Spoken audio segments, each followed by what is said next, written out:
Hello students, welcome back to the next lecture of Geometry SSC Maharashtra board. पिछले video में हमने trigonometry की first exercise को complete किया था, जहां हमने तकरीबन उसे 3 पार्ट्स में कंप्लीट किया। मैंने लास्ट वीडियो में भी आपसे कहा था कि आपको प्रूफ वाले सम्स को बहुत अच्छे से करना है। आज जो हम एक्सरसाइज करने वाले हैं, जो इस चैप्टर की आखिरी एक्सरसाइज है, जो कि काफी इजी एक्सरसाइज है और एग्जामिनेशन पॉइंट ऑफ व्यू से काफी इंपॉर्टेंट एक्सरसाइज है, क्योंकि जैसे मैंने कहा था पिछली एक्सरसाइज से एक सम जरूर होगा, वैसे इस एक्सरसाइज से भी आपको एक सम जरूर आएगा। मतलब सेम अगर एक्सरसाइज का सम नहीं हुआ तो प्रॉब्लम सेट या कहीं से आपको उस तरह से मिलता जुलता एक सम जरूर मिलेगा। ठीक है, तो आज जो हम लोग टॉपिक पढ़ने वाले हैं उसका नाम है एप्लीकेशंस ऑफ ट्रिग्नोमेट्री। ठीक है, एप्लीकेशन ऑफ ट्रिग्नोमेट्री। ट्रिग्नोमेट्री के एप्लीकेशन देखने हैं। सो बेसिकली बेटा ट्रिग्नोमेट्री के एप्लीकेशन क्या होते हैं? ट्रिग्नोमेट्री के एप्लीकेशन ये हो सकते हैं कि अगर आप सपोज करो एक पॉइंट पर खड़े हैं, अपने सिटी में खड़े हैं और आप वहां से एक प्लेन को देख रहे हैं, तो आप और प्लेन के बीच में डिस्टेंस या दो बिल्डिंग्स के बीच का डिस्टेंस, या आप और सी के सपोज करो आप सी के बाहर खड़े हैं, सी शोर पर खड़े हैं और अंदर बड़ी सी एक शिप खड़ी है, तो आप और उसके दरमियान का डिस्टेंस या उसके दरमियान का जो एंगल है वो, ये सब आप कहां से निकाल सकते हैं? ट्रिग्नोमेट्री के एप्लीकेशन से निकाल सकते हैं। ठीक है, अब इसके अलावा इसके अंदर कुछ बातें हैं एप्लीकेशन ऑफ ट्रिग्नोमेट्री में। बहुत ही अगर मतलब मैं जाऊं बारीकी से कि ये 3 बातें हैं, तो मैं उसको एकदम नॉर्मल और सिंपल भाषा में बताता हूं। आपको 3 चीजों के बारे में हर जगह बताया जाएगा। लाइन ऑफ विजन, एक तो लाइन ऑफ विजन होगा, दूसरा होगा एंगल ऑफ एलिवेशन होगा, एंगल ऑफ एलिवेशन होगा, और तीसरा होगा angle of depression, angle of depression. ठीक है, तो लाइन ऑफ विजन है, एंगल ऑफ एलिवेशन है और एंगल ऑफ डिप्रेशन है। तो ये 3 चीजों के बारे में आपको पढ़ना है। ठीक है, लाइन ऑफ विजन बेसिकली क्या, अगर मैं यहां पर हूं, मैं यहां से देख रहा हूं, सपोज करो ये कैमरा मेरे सामने है, मैं कैमरे को देख रहा हूँ, तो यहाँ सपोज करो ये जो मेरा मार्कर है, यहाँ से सपोज करो मैंने कोई पॉइंट ऑफ रेफरेंस बना लिया, वो मेरा लाइन ऑफ विजन हो गया। या आंखों से सपोज करो एक लाइन निकल रही है, वो मेरा लाइन ऑफ विजन होगा। अब यहाँ से अगर मैं ऊपर देखूंगा तो मैं एंगल ऑफ एलिवेशन बनाऊंगा, और इसी पॉइंट से मैं जब नीचे देखूंगा तो मैं एंगल ऑफ क्या बनाऊंगा? डिप्रेशन बनाऊंगा। याद रहेगा, बस इतनी ही बात याद रखो। लोग डायग्राम बना रहे हैं, उसको दिखा रहे हैं, ठीक है, बहुत ज़्यादा डिटेल में पढ़ने की उसको ज़रूरत नहीं है, एग्जाम में वो आता नहीं है। और एग्जामिनेशन पॉइंट ऑफ व्यू को तो छोड़ो, सिंपल सी चीज़ें समझ के ठीक है।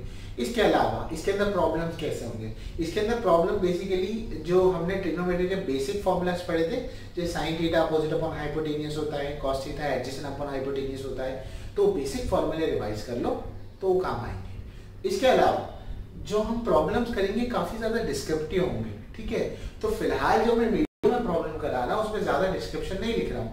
अगर आपको उसका डिस्क्रिप्शन चाहिए तो आप मुझे बताएंगे, मैं अपने इंस्टाग्राम हैंडल पर अपलोड कर लूंगा और वहां से आप नोट डाउन उसे कर सकते हैं। ठीक है, तो मैं सिर्फ पहले प्रॉब्लम में डिस्क्रिप्शन लिखूंगा। ओके, चलो शुरुआत करते हैं। क्या होगा देखते हैं, प्रॉब्लम क्या है और कैसे। ठीक है, तो ये 3 बातें हो गई, ये हमने पढ़ लिया। अब हम इसे देखते हैं कैसे करेंगे, ये देखते हैं। हमारा पहला प्रॉब्लम एक्सरसाइज नंबर 6 पॉइंट कौन सा है? 2 है ना, हम एक्सरसाइज नंबर 6.2। ठीक है, पहला प्रॉब्लम क्या है? A person is standing at a distance of 80 metre from a church. The angle of elevation is 45 degree, find the height of the church. ठीक है, तो सपोज करो पहला प्रॉब्लम है हमारे, पर्सन का नाम सपोज करो ए है और यहाँ पर चर्च है बी। ठीक है, मतलब ये चर्च है। ठीक है, यहाँ पर चर्च है, पर्सन और उसके बीच में डिस्टेंस कितना है? 80 मीटर का डिस्टेंस है। अब चर्च होगा तो उसकी अपनी कुछ हाइट होगी, तो सपोज करो यहाँ तक तो चर्च की पूरी बिल्डिंग ऐसे इसकी नाम देते हैं।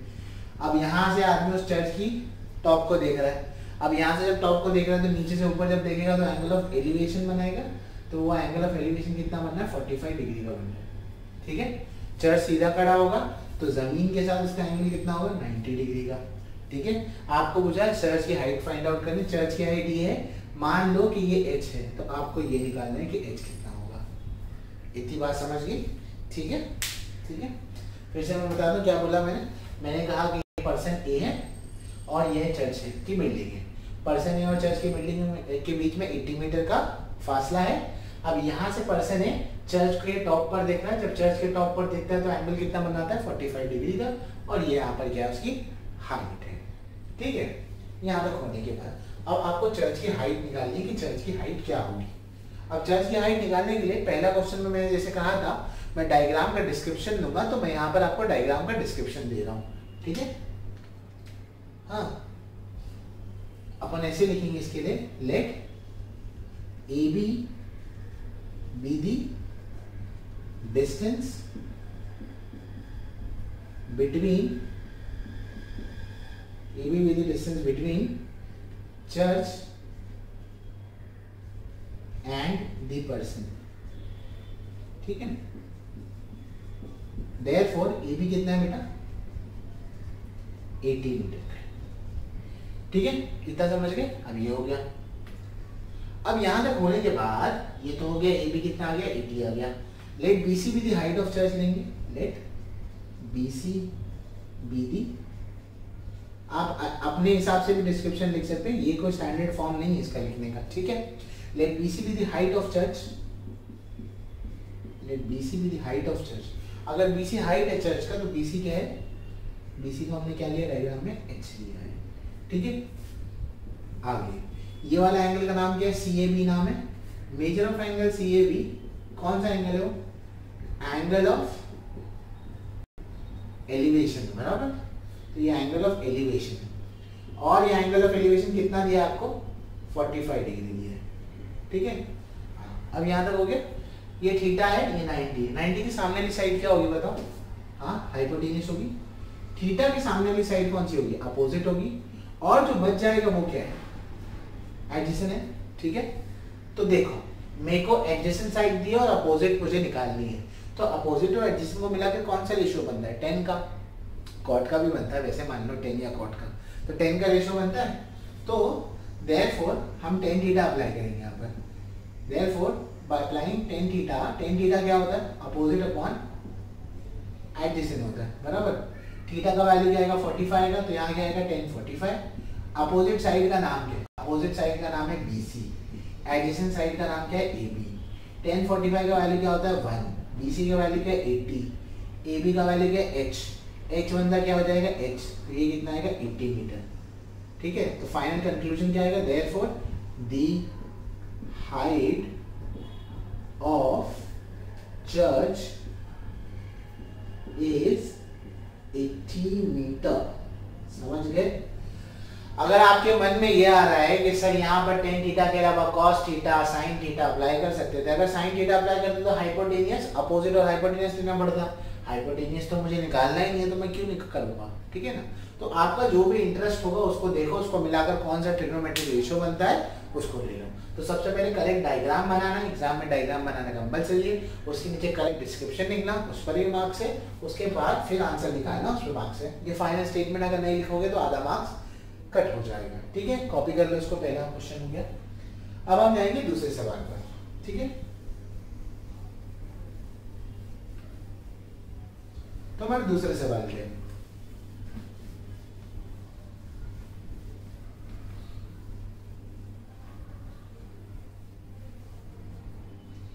हमारा दूसरा सवाल है, ध्यान से देखो क्या कह रहे हैं। From the top of a lighthouse, an observer looking at a ship makes an angle of depression 60 degree. ठीक है, लाइट हाउस पर है जहाँ से शिपों को देखा जाता है, वहां से उस शिप को देख रहा है ऐसे। सपोज करो मैं आऊँ और जमीन को अभी देख रहा हूँ मैं, वहां पर एक शिप है, ठीक है, 60 डिग्री पर है। If the height of the lighthouse is 90 metre, find how far the ship is from the lighthouse। आपको फाइंड आउट करना है कि लाइट हाउस से शिप कितना दूर है, ये फाइंड आउट करना है। कैसे करेंगे ये देखते हैं। क्वेश्चन नंबर 2 है। ठीक है, सपोज करो ये शिप है आपकी ए पर, यहां से बी है, और ये सी जो है ये लाइट हाउस है। लाइट हाउस की जो हाइट है वो 90 मीटर है, यानी कि ये 90 मीटर है। यहाँ के टॉप पर मैं हूं, सपोज करो ये मैं हूं, ठीक है, यहाँ के टॉप पर मैं खड़ा हूं, यहाँ से मैं उस शिप को देख रहा हूं जो एक पॉइंट ए पर है। जब मैं यहां से शिप को यहाँ नीचे की तरफ देखूंगा तो यहाँ एक एंगल बनेगा, वो एंगल जो होगा मतलब नीचे जाएगा तभी तो एंगल बनेगा ना, वो जो एंगल जो होगा 60 डिग्री का बनेगा। अब वो 60 डिग्री एंगल को कंप्लीट करने के लिए मैं यहाँ से एक लाइन बना रहा हूँ, तो ये कितना हो गया 60 डिग्री। और अगर तुम इसको देखोगे, सॉरी मैं इस पॉइंट को ज्वाइन नहीं कर पाया, यहाँ पे इसको ज्वाइन कर देते हैं, ठीक है। हाँ समझे ना ये 60 डिग्री कैसे आया, सॉल्व वैसे होगा, घबराना नहीं है, ठीक है। ये 60 क्यों आया समझा, क्योंकि मैं इस पॉइंट पे हूँ ना, मैं यहाँ से जब देखूंगा तो अगर मैं यहाँ, ये मेरा लाइन ऑफ विजन है, ठीक है ना। अब यहाँ से मैं देखूंगा तो एंगल ऑफ डिप्रेशन नीचे बनेगा, तो ये और ये लाइन के बीच में से इसी एंगल पे तो नीचे देखूंगा मैं, ठीक है। अब यहाँ देखो Z शेप बन रहा है, ऑल्टरनेट एंगल हो रहा है, तो ये 60 है तो ये भी कितना होगा 60 होगा, समझ में आया, ठीक है। तो इस तरह से ये 60 होगा, ये यहाँ पे स्ट्रेट होगा तो ये कितना होगा 90 होगा। आपको इन दोनों के बीच का डिस्टेंस निकालना है ना कि शिप और लाइट हाउस के बीच में डिस्टेंस कितना है, तो उसे हम x मान लेते हैं। अरे बात समझे, मैं डिस्क्रिप्शन भी लिख देता हूँ इसके लिए ताकि तुम्हें समझने आए कि क्या होगा, ठीक है। तो देखो ध्यान से, हाँ तो लेट ए बी क्या होगा बोलो, be the distance between the ship and light house, ship और लाइट हाउस के बीच में जो डिस्टेंस है वो बराबर।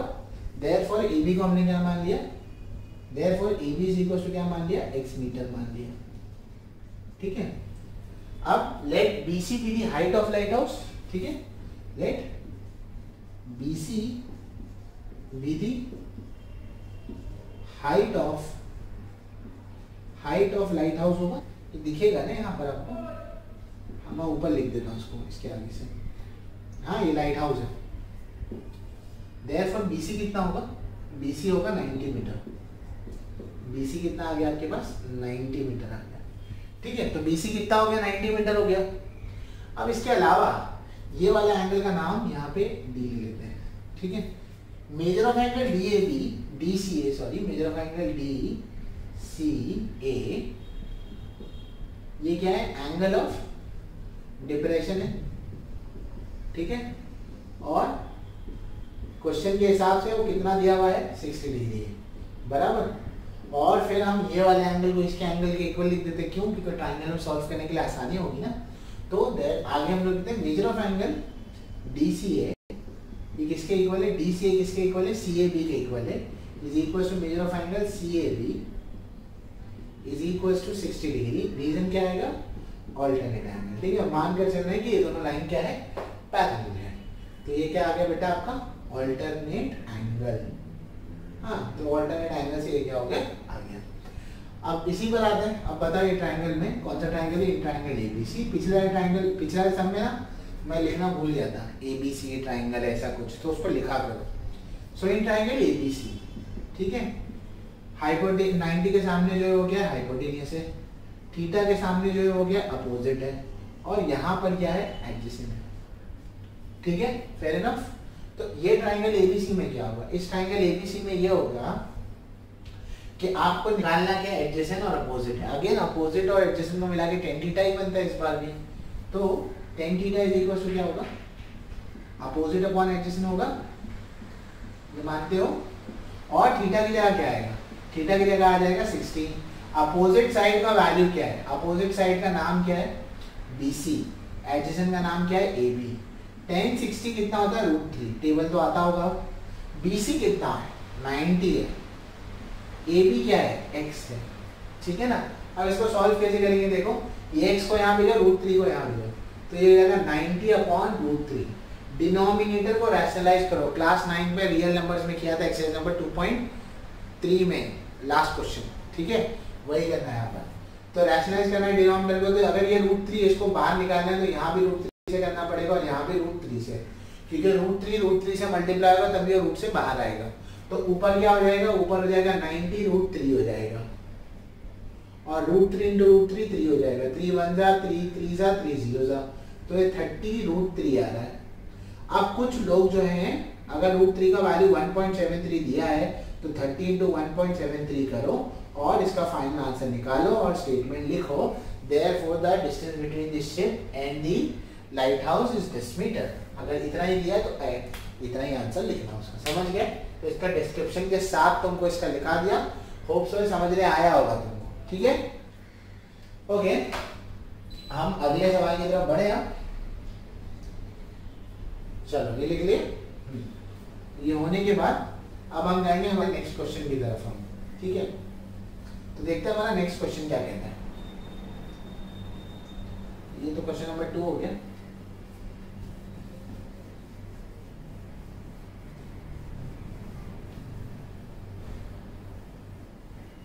हाँ, तो ये होने के बाद अब हमारा क्वेश्चन नंबर 3 क्या है, देखो। क्वेश्चन नंबर 3 जो है, 2 building are facing each other on a side on a road with a width of 12 metre. 2 building, एक यहाँ पर है और यहाँ पर है, और दोनों के बीच में जो फासला है वो 12 मीटर का है। From the top of the first building which is 10 meter high, the angle of elevation on top of second building is found to be 60 degree। क्या करते हैं, एक बिल्डिंग पर वो चढ़ेगा जो 10 मीटर की है, वहां से दूसरी बिल्डिंग को देख रहा है जिस पर एंगल ऑफ एलिवेशन बन रहा है। यानी इसका मतलब क्या है, आप पहली बिल्डिंग से जब दूसरी बिल्डिंग को देख रहे हो और वहां पर एंगल ऑफ एलिवेशन बन रहा है, इसका मतलब ये है कि आप जिस बिल्डिंग पर आप खड़े हो वो छोटी है, क्योंकि अगर वहां से एंगल ऑफ एलिवेशन बन रहा है तो सामने वाली बिल्डिंग क्या होगी, बड़ी होगी। तो वहां से जो एंगल ऑफ एलिवेशन बन रहा है वो कितना बन रहा है, 60 डिग्री का बन रहा है। आपको पता लगाना है सेकंड बिल्डिंग की हाइट क्या है, ठीक है? कैसे करेंगे, इसके लिए मैं डिस्क्रिप्शन में लिखूंगा, समझना खुद से, चाहिए तो वो इंस्टाग्राम पे डाल दूंगा, ठीक है? तो कैसे करेंगे, ये क्या है, यहाँ पर ए बी है। हाँ, ये एक पहली बिल्डिंग है जो 10 मीटर की हाइट पर है, दूसरी बिल्डिंग जो इससे बड़ी होगी, मैं इसको यहाँ दे देता हूँ ना, ये सी है, ये डी है, और दोनों बिल्डिंग के बीच में गैप है ना? ये चौड़ाई है कितनी है, 12 मीटर की क्या चौड़ाई है, ठीक है? अगर ये 12 मीटर है तो यहाँ से यहाँ तक ये जो लाइन है ई बना लो। अगर ये 12 मीटर है तो लॉजिकली ये भी कितना होगा, 12 मीटर होगा, ठीक है? अब इस बिल्डिंग के टॉप पे आ जाओ, यहाँ पर आ जाओ, और इस बिल्डिंग के टॉप पे आने के बाद इस बिल्डिंग के टॉप को देखोगे तो यहाँ जो एंगल बनेगा वो कितने डिग्री का बन रहा है, 60 डिग्री का एंगल बन रहा है, ठीक है? अच्छा ये बताओ, अगर ये ए बी 10 है तो इसके सामने ये सी ई जो आएगा वो भी कितना होगा, 10 होगा। दूसरी बिल्डिंग की पूरी हाइट पता लगानी है, इतनी तो 10 है, ये नहीं पता तो इसे x मान लो, और यहाँ पर 90 डिग्री आ जाएगा, ठीक है ना? मान कर चलो ना, ये इसके साथ बेस के साथ ये जो लाइन बनेगी वो कितना बनाएगी, 90 डिग्री का। ट्रिग्नोमेट्री कर रहे हैं ना हम, ठीक है? सारी इंफॉर्मेशन हो गई। तो ए बी सी के बराबर डायग्राम के हिसाब से, बी सी ए के बराबर डायग्राम के हिसाब से पहली बिल्डिंग के टॉप से दूसरी बिल्डिंग के टॉप पे देखोगे तो एंगल ऑफ एलिवेशन कितना बनेगा, 60 डिग्री का। आपको x निकालना है। आप इतने ये नीचे वाले जो रेक्टेंगल उसको छोड़ दो, ऊपर वाला खाली ट्रायंगल देखो। ये वाला ट्रायंगल दिख रहा है, इन ट्रायंगल ADE, ये दिखा ट्रायंगल, ये ट्रायंगल ADE में एक एक करके आते हैं। ये सामने वाला क्या है बोलो, हाइपोटेन्यूस है। ये थीटा के सामने वाला क्या होगा, अपोजिट होगा। और ये जो हो जाएगा, ये बच जाएगा, वो क्या है, एडजेसेंट, है ना? इतना ट्रायंगल है ना आपके पास। तो आपका इंटरेस्ट किस में है, एडजेसेंट दिया है, अपोजिट दिया है। अपोजिट और एडजेसेंट को मिलकर आपके पास अगेन क्या बनेगा, tan थीटा ही बनेगा, ठीक है? तो tan थीटा का फॉर्मूला क्या है, अपोजिट अपॉन एडजेसेंट। हाँ, तो अब यहाँ पर थीटा की जगह क्या आएगा, 60 आ जाएगा। अपोजिट साइड का नाम क्या है, अपोजिट साइड का नाम है DE, एडजेसेंट साइड का नाम क्या है, AE। हाँ, 60 tan 60 क्या होगा, √3 होगा। DE क्या है मेरे पास, x है। AE क्या है हमारे पास, 12 है। इसको यहाँ पे x का वैल्यू कितना आ जाएगा, 12√3 आ जाएगा, ठीक है? तो ये इतना ऐसा 12√3 आ गया, और ये कितना है, 10 है। तो बिल्डिंग की टोटल हाइट क्या होगी, x + 10, और इसकी जगह ये आएगा। मतलब अगर चाहो तो √3 जो है 1.73 करो, 12 से मल्टीप्लाई करो, जो भी आंसर आएगा उसमें 10 ऐड करो। अगर ऐसे नहीं समझ रहा तो जो बोल रहा हूँ वो करो। तो हाइट ऑफ सेकेंड बिल्डिंग क्या आएगी, therefore height of second building क्या होगी बताओ। हाइट ऑफ सेकेंड बिल्डिंग जो हमें निकालनी है वो कैसे निकालेंगे, हाइट ऑफ सेकेंड बिल्डिंग होगी DE + C, DE + EC, DX था और x क्या मिला, 12√3 मिला, प्लस ये क्या होगा, 10 होगा। अब इसे मीटर में नाम दो, ठीक है? ज्यादा किसी को लगे कि हमको फाइनल आंसर चाहिए सर, तो 1.73 से मल्टीप्लाई करो, 12 को उसमें 10 ऐड करो, and you will get the answer. समझ में आया? This completes our question number 3। ठीक है, ओके। अब क्वेश्चन नंबर 3 के बाद हम जाएंगे क्वेश्चन नंबर 4 की तरफ। ठीक है, तो ये भी क्वेश्चन का आपको कंप्लीट होता है। इसका डिस्क्रिप्शन खुद से लिखना, अगर नहीं आए डाइजेस्ट में देख सकते हो, वहां से भी नहीं समझे तो बोलना, इंस्टाग्राम हैंडल पर डाल दूंगा उसको। ठीक है, क्वेश्चन नंबर 4 है अब, और 5 और 6 3 क्वेश्चन है। क्वेश्चन नंबर 4 देखते हैं पहले। 4 क्या है? 2 poles of height 18 metre and 7 metre erected on a ground. 2 poles एक 7 मीटर और एक 18 मीटर का। The length of the wire fastening at the top से 22 मीटर। मतलब एक पोल के टॉप से दूसरे पोल के टॉप पर एक वायर बांधा गया, और वो वायर की जो लेंथ है वो कितनी है? 22 मीटर की लेंथ है। Find the angle made by the horizontal. इसका मतलब क्या हो? सबर करो, मैं बताता हूँ। तो आपको क्वेश्चन नंबर 4 है। क्वेश्चन नंबर 4 में सपोज करो ये ए बी है, ठीक है, और ये जो है वो सी डी है। ठीक है, मतलब ये पहला पोल है और दूसरा पोल है। एक मिनट, तो और सपोज करो इसको ज्वाइन करने वाली लाइन ये है। इन दोनों के बीच में गैप आपको दिया है, यहाँ तो गैप तो दिया नहीं है, तो ये 12 कहाँ से लिया? 2 poles 8 and 7 मीटर।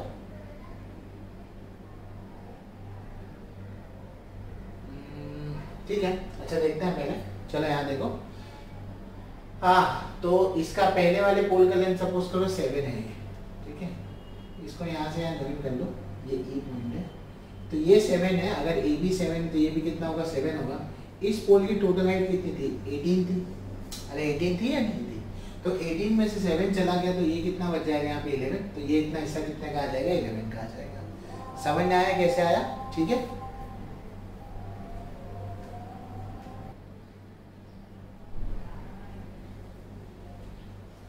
ओके। सो यहाँ पर अगर देखोगे तो ये टोटल 18 था, तो ये 7 हो गया और ये 11 हो गया। अब इसके रोप से यहाँ पर एक रोप बांध दी गई है जिसके टोटल ये कितना है? 22 मीटर है। एंगल मेड बाय हॉरिजॉन्टल, यानी कि आपको ये पता लगाना है ये कितना होगा। ठीक है, अच्छा, फेयर इनफ, इतना समझ गए? हाँ, डिस्क्रिप्शन इसका आपको मिल जाएगा। अब हमें ये वाला थीटा पता लगाना है कि क्या होगा। देखो कैसे पता लगाएंगे। ऊपर वाला ट्राइंगल अज्यूम कर लो, एक ट्राइंगल ADE या ट्राइंगल ADE। तो आपने ये ट्राइंगल ले लिया ADE ट्राइंगल में देखो ये कौन सी साइड है? हाइपोटेनियस है। ये थीटा के सामने कौन सी है? अपोजिट है। बताओ अपोजिट और हाइपोटेनियस को मिलाकर क्या बनेगा? Sine theta. तो अब की बार साइन थीटा कंसीडर कर लो, खुश हो गया? तो साइन थीटा क्या होता है? अपोजिट अपॉन क्या होता है? बताओ, हाइपोटेनियस होता है, बराबर। अब की बार थीटा तो पता ही नहीं, तो साइन थीटा की जगह थीटा ही आएगा। अपोजिट साइड का नाम क्या है? अपोजिट साइड का नाम DE है। हाइपोटेनियस का नाम क्या है? AD है। साइन थीटा थीटा वैसे ही रहेगा। DE क्या है? DE 11 है। AD क्या है? 22 है। 11 1 जा 11 2 जा, तो साइन थीटा क्या हो जाएगा? 1/2 आ जाएगा। अगर साइन थीटा 1/2 आ गया, मुझे बताओ साइन का कौन सा वैल्यू जो 1/2 देता है? टेबल में चेक करो, साइन 30 होता है। तो अगर कंपेयर कर लिए तो इससे क्या मालूम पड़ा? थीटा कितना आएगा? 30। आपको थीटा ही निकालना था ना, एंगल मेड बाय हॉरिजॉन्टल। तो फाइनल कंक्लूजन क्या आएगा? Therefore the angle made by horizontal is 30 degree. क्या बनेगा? 30 डिग्री बनेगा। फेयर इनफ, समझने आया? ओके, अच्छा, अगर अब ये हो गया तो अब जाएंगे हम अगले सवाल की तरफ। तो हमारा जो नेक्स्ट क्वेश्चन है वो देखो क्या है। तो हमारा नेक्स्ट क्वेश्चन देखो क्या कहता है।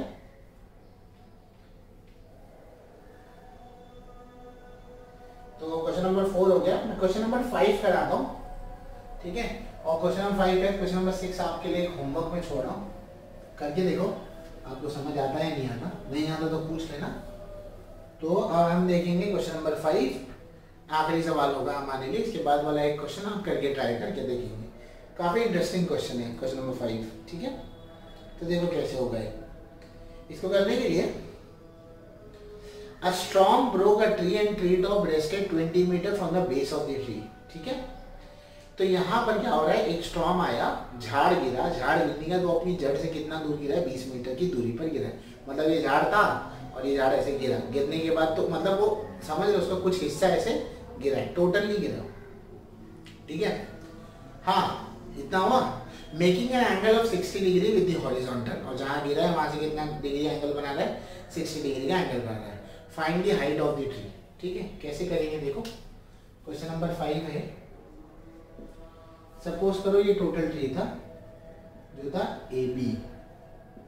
हाँ अब यहाँ से BC वाला हिस्सा गिर गया नीचे, तो यही B वाला हिस्सा नीचे गिरेगा। सपोज करो ट्री का बेस है, हाँ अब यही वाला हिस्सा नीचे गिर रहा है, तो मतलब ये B ऐसे नीचे आ रहा है, तो अब B कहाँ आ जाएगा, यहाँ पर आ जाएगा, तो यही B नीचे आ जाएगा यहाँ पर, फेयर इनफ। और यहाँ पर आने के बाद जो एंगल बनाएंगे यहाँ पर वो कितना होगा, 60 डिग्री का एंगल होगा, ठीक है। और ट्री के टॉप से यहाँ से जो बेस से गिरेगा वो कितना दूर गिरेगा, 20 मीटर की दूरी पे गिरेगा। मान कर चलते हैं कि स्ट्रेट होगा 90 डिग्री पर, ठीक है। तो आपको पता लगाना है इस ट्री की हाइट क्या है, टोटल हाइट आपको पता लगाना है कि इस ट्री की टोटल हाइट क्या होगी। कैसे पता लगाएंगे ये देखते हैं। देखो काफी इंटरेस्टिंग सवाल है। इस ट्री की टोटल हाइट ये है, मैं इस ट्री की इस पार्ट को x नाम दे देता हूँ, इस पार्ट को y नाम देता हूँ, और यही पार्ट यहाँ गिरा है तो ये क्या हो जाएगा, x हो जाएगा। डिस्क्रिप्शन में दे दूंगा आपको, यानी कि इस टोटल ट्री की हाइट, जो टोटल हाइट है इस ट्री की वो क्या होगी, x + y होगी, फेयर इनफ। अच्छा करेंगे कैसे इसको, करने के लिए एक एक करके एक एक चीज निकालेंगे। ये क्या हो गया, हाइपोटेन्यूस हो गया, थीटा के सामने आ रहा है तो ये क्या हो गया, अपोजिट हो गया, और ये क्या हो गया, एडजेसेंट हो गया। ट्राइंगल कंसीडर करो, इन ट्राइंगल ABC। कौन सा ट्राइंगल है, ABC ट्राइंगल है। अगर इस ABC ट्राइंगल को आप देखेंगे तो आपको कुछ नजर आएगा। आप सबसे पहले सपोज करो हमें x निकालना है, तो हाइपोटेन्यूस निकालना है, और दिया क्या, एडजेसेंट दिया है। एडजेसेंट और हाइपोटेन्यूस को मिलाकर क्या बनेगा, cos थीटा बनेगा। तो मैं यहाँ पर लिखूंगा cos theta is equal to क्या होता है, एडजेसेंट अपॉन हाइपोटेन्यूस, बराबर। तो cos थीटा मेरा क्या हो गया, एडजेसेंट अपॉन हाइपोटेन्यूस हो गया। अब cos की जगह जो वैल्यू आएगा वो क्या आएगा, cos 60 का वैल्यू आ जाएगा। एडजेसेंट का नाम क्या है, AB नाम है, हाइपोटेन्यूस का नाम क्या है, BC नाम है, ठीक है। cos 60 का जो वैल्यू लिखेंगे, cos 60 का वैल्यू होता है 1/2, तो वो लिख दिया यहाँ पर 1/2। AB का वैल्यू क्या है, AB का वैल्यू 20 है, और BC का वैल्यू क्या है, x है। x 1 x हो जाएगा, और 22 का कितना हो जाएगा, 40। तो इतना हिस्सा जो है, यानी कि ये हिस्सा जो गिरा है वो कितना है, 40 मीटर है। x आ गया आपका, बराबर, x मिल गया आपको। अब क्या निकालेंगे हम, y निकालेंगे। y निकालने के लिए अपोजिट और एडजेसेंट को लेना पड़ेगा। अपोजिट और एडजेसेंट को लेकर क्या बनता है, tan थीटा बनता है, है ना। तो यहाँ पर फिर से अगर लेंगे तो tan थीटा क्या होता है, अपोजिट अपॉन एडजेसेंट होता है, बराबर। थीटा अब की बार भी 60 लेंगे, सेम है। अपोजिट साइड का नाम क्या है, AC, एडजेसेंट साइड का नाम क्या है, AB। tan 60 का वैल्यू कितना होता है, √3। AC का वैल्यू क्या है, y, AB का वैल्यू क्या है, 20। तो y क्या हो जाएगा, 20√3 हो जाएगा, बराबर या नहीं। अब ये होने के बाद अब ये टोटल जब आप मिलाएंगे तो ये कितना हो जाएगा, 40 + 20√3। तो आपका टोटल हाइट जो आएगा, मैं यहाँ पर लिख दूं, therefore the total height of the tree is 40 + 20√3 metre. समझ गए, इंपॉर्टेंट क्वेश्चन है, इसको करना। तो इस तरह से तुम्हारा क्वेश्चन नंबर 5 खत्म होता है। क्वेश्चन नंबर 6 जैसे मैंने कहा था आपके लिए होमवर्क में, अगर नहीं समझना है तो व्हाट्सएप पर पूछ लो, कमेंट सेक्शन में मेंशन करो, मैं उसको सॉल्व करके आपके सामने बता दूंगा। इस तरह से आपका ये चैप्टर भी खत्म होता है। अब तक हमने ट्रिग्नोमेट्री, कोऑर्डिनेट ज्योमेट्री और सिमिलैरिटी, ये 3 चैप्टर अपलोड कर चुके हैं, तो उसको देखिए। ऑलमोस्ट हाफ बुक अपलोड हो चुकी है अब, ठीक है। ओके, चैनल को सब्सक्राइब करें, अगर कोई डाउट होगा तो जरूर मेंशन करें, कोई इम्प्रूवमेंट का